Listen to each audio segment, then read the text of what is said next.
هزار آمد برادرای عزیز برای ویدیو اخیرانگیر استوریز کردن. ویدیو اخیرانگیر لایک موندین، کامنت‌های همه تا خوندم. سخت می ندارم. انشالله کو پگه با ویدیو نو میپرتم. رویش که در کس ند. پرگیش عینی در رویش نکر.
یا چونه چه خونه بالا بچم سیاه خدا بچم بکن آب شوربا را برک آب شوربا را بکش خونه بالا بچم بکن یا اوچو دیگه تمام دبافکا بیار دبافکا تمام یا اوچو دیگه خدا زنکودا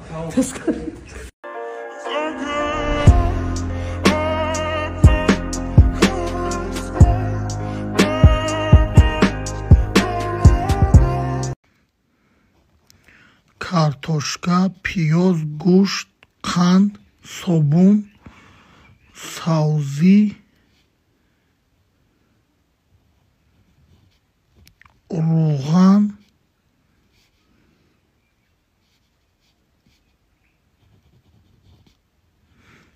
تخم.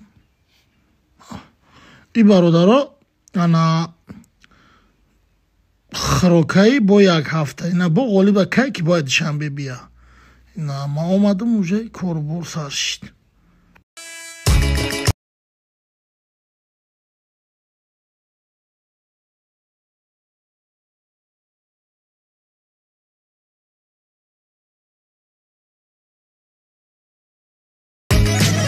اون با بالونچه گاز همه تانکی برای پرک اگر گاز هست همون شده بسیار میشه او کارنامش هم 20 دا پر میشه برای خود کنیش